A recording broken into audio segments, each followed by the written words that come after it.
Yeah, that's right. Welcome and welcome back, folks, to a To Live and Die in LA edition of the Always Irish Show.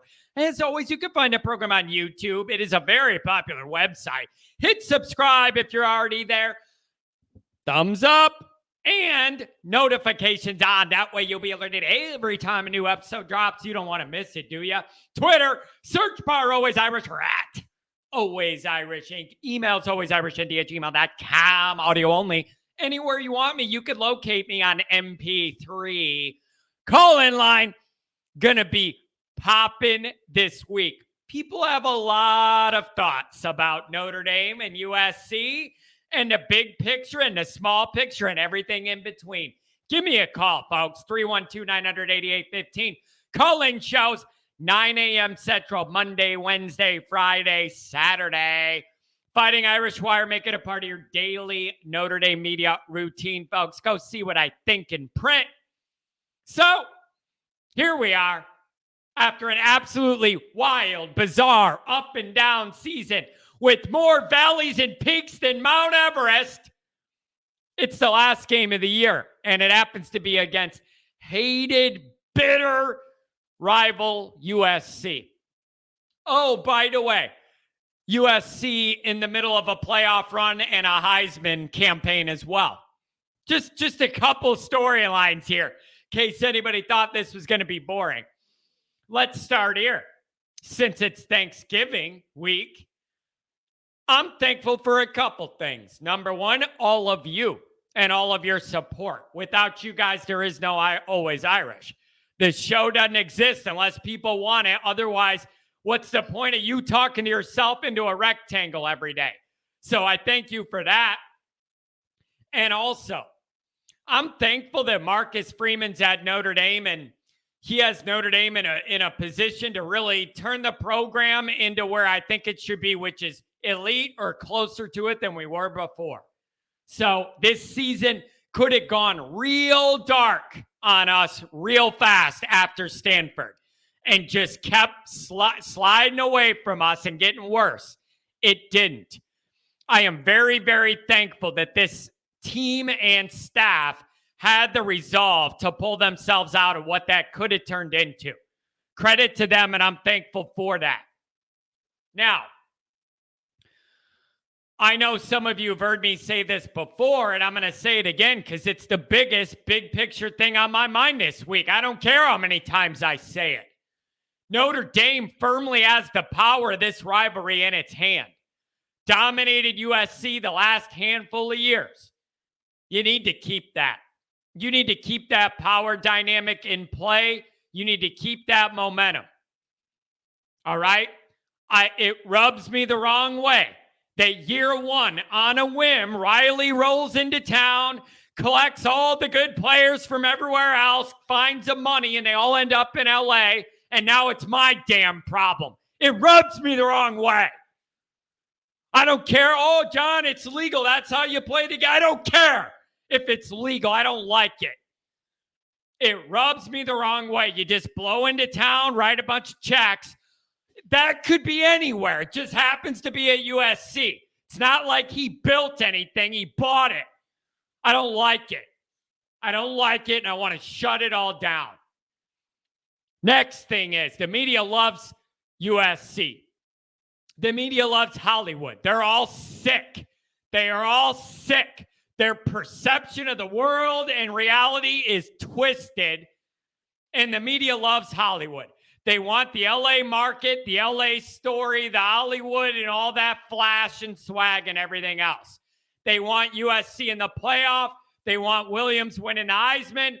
It's Hollywood, baby. It's Hollywood. And you know what's not Hollywood? Me. You know what's not Hollywood? Notre Dame, the way we do things. I take these contrasting styles personally. So I want Notre Dame to shut this all down. No playoff for USC. No Heisman for Williams. And Notre Dame knocks them off, beats two top 5 teams in a year where they have a half offense. That's what I want. ESPN FPI has Notre Dame's win percentage at 34.5%. So they're giving Notre Dame roughly, 1 in 3 chance to win this game. I like our odds better than that. I like our odds better than that just because of the way we play football. When it comes to the actual game, it's starting to feel like the Carroll era again. The evil empire type stuff. Us versus them. Good versus bad. Doing it the right way versus cutting corners.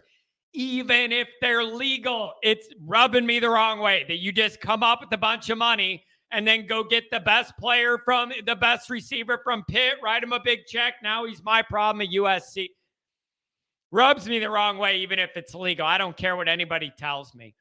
So it just feels like all of those dynamics are back in play.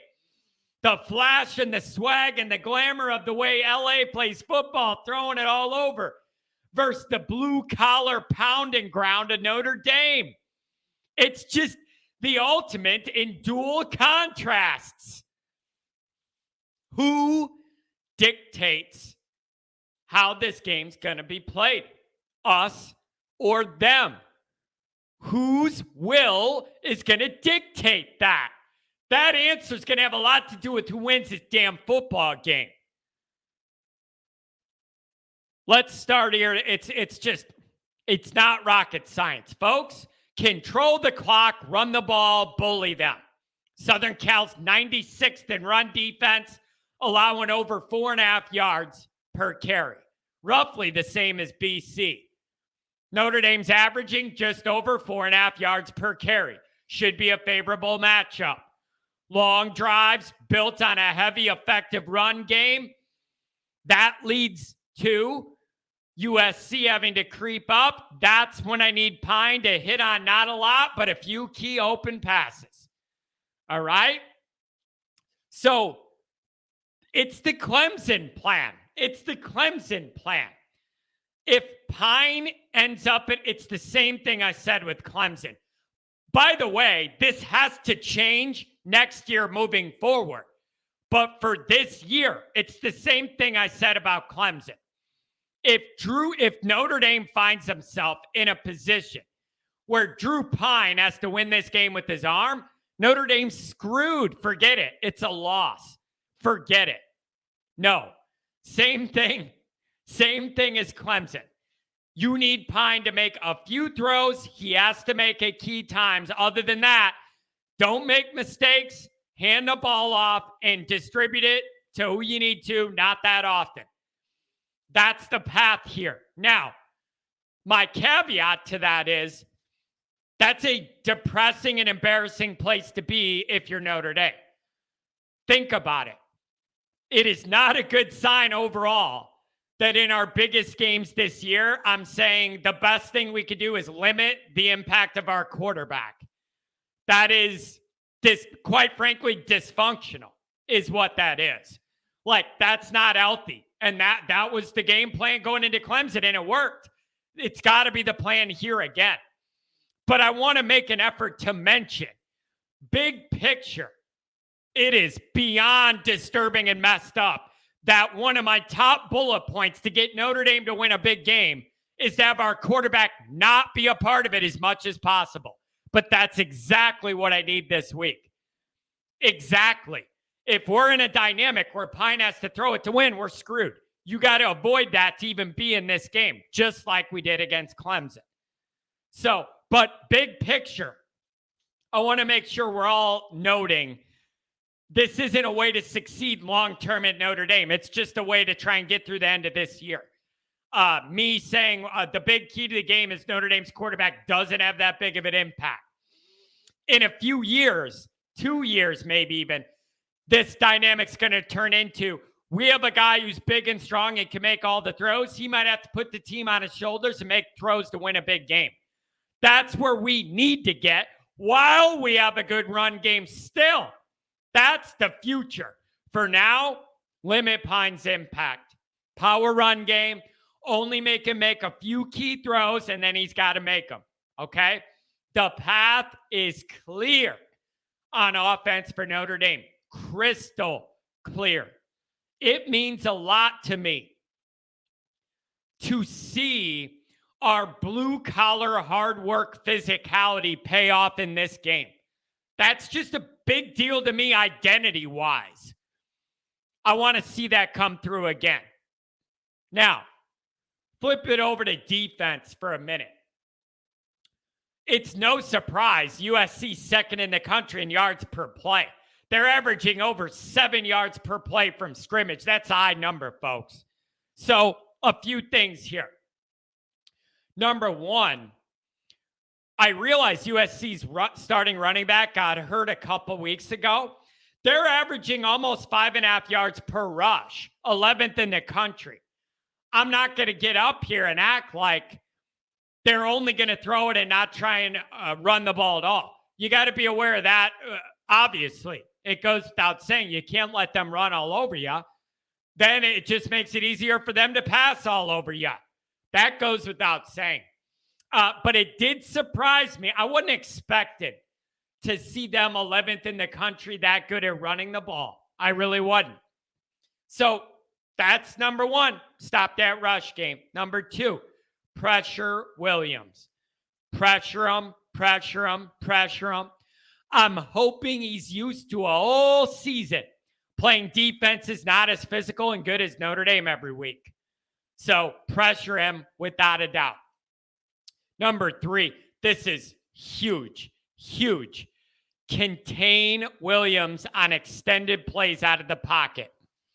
I need a spy ready to take his head off, legally take his head off on every single drop back. If this is a game where this kid drops back, the pressure, the coverage is good at first, but then we let him run around and do 8 circle spinneroonies and we're arm tackling and missing him, and then he rolls out, and then he either runs for a first down or by that time it's 8 seconds later and he finds a guy. Nope. John's not open to that this week. I am not watching this kid dance all over and clown us. I want him in the ground every single time. He has the idea. Listen, this kid's cocky as shit. That's the other thing. This kid's cocky. You watch him against UCLA. He's too cocky for my liking. Knock him down a peg. I'm just telling you, I know he's good, but he's a little too flashy and cocky for me.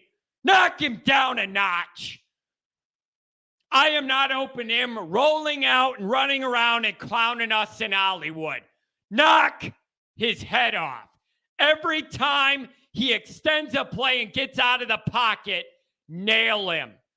Legally, I'm not asking for anything untoward, but if he's going to play that kind of game, you have to punish him for it. Make him think twice about it next time. He's dancing around, buying time, rolling around. This isn't a Pac-12 weak defense. Hit him. Legal hits 24/7. Number 5 on defense, limit chunk plays. This should go without saying.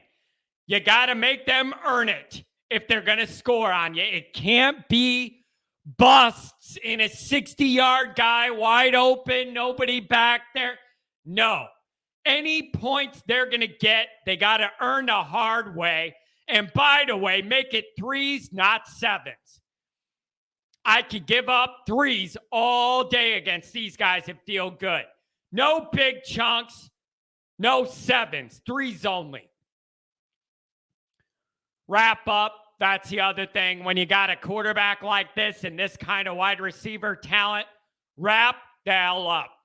You cannot be giving them extra opportunities. Wrap up, okay? Special teams. Sot. I mean, let's go, baby. Hollywood. Pin them back. Do whatever you got to do. You can't. So pin them back. Do whatever you got to do with special teams. Block a punt or two. Groupie, you can't miss a field goal. Like, this is one of those games like Clemson where we said going into it, The margin for error is smaller against these good top 5 teams. You got to be on point, can't give in on anything. I need Sot to have a good way, pinning them back, making it as hard as possible. Cannot miss any kicks. And whoa, what a night for a block. What a night for another pump block, right?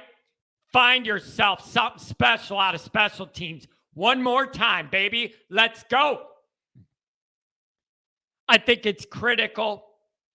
Notre Dame has a fast start, folks. Absolutely critical.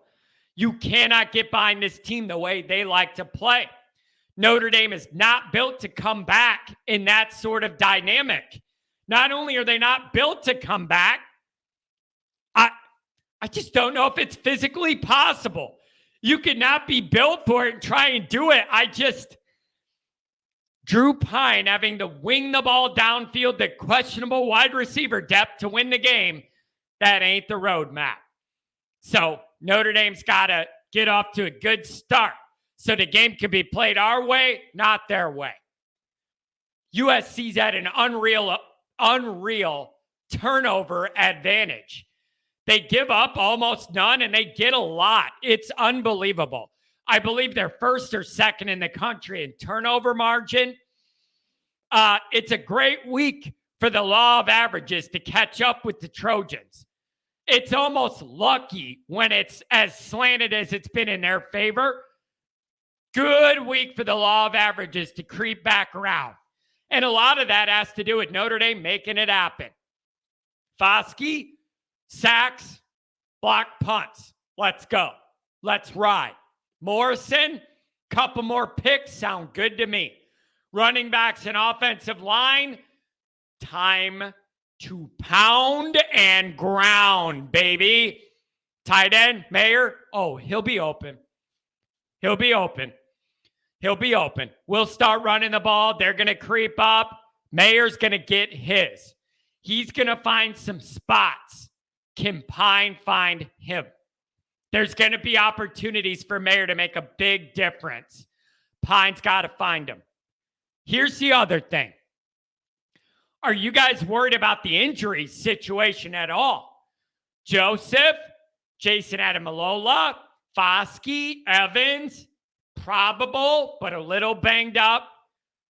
Merriweather concussion, but the big one might be Cam Hart with the shoulder. Does that concern you?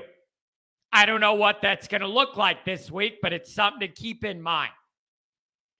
So the roadmap here is clear, folks. It's simply a matter of Notre Dame forcing the issue and forcing the game to be played in their box, in their comfort level, their way. That's what it is. Who is going to force this game to be played the way they want it to be played, what's comfortable for them? I need Notre Dame to force the issue. Force the issue.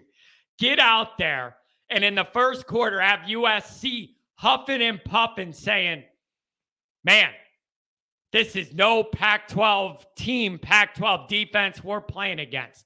I need them to have that harsh realization that playing Notre Dame is different and it's going to be more physical and fast and all night and no stopping. No stopping at all. So, 2 top 5 wins Freeman's first year. It's more than any of us probably could have asked for, even if we had won the Marshall and Stanford games.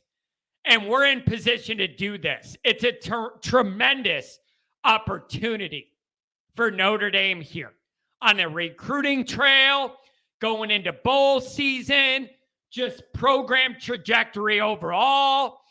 People buying into Marcus Freeman. It would be very hard not to say things are trending in the right direction if you get 2 top 5 wins year one. No matter what else happened. No matter what else happened. On that high end, seeing that potential is hope. That's light. Never existed under Kelly. Never.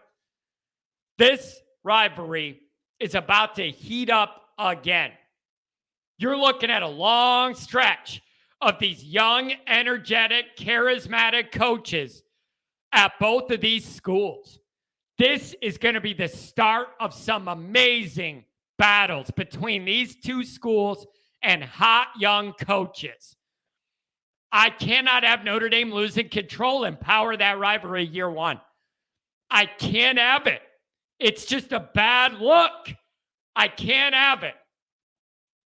So I need you to go all out, pull out all the stops, pull out all the tricks, play your best, finish their Heisman run, finish their playoff run, and let everybody know Notre Dame's no joke. Notre Dame's going to maintain control in this dynamic, and we're not getting pushed around. Take your Hollywood script and shove it.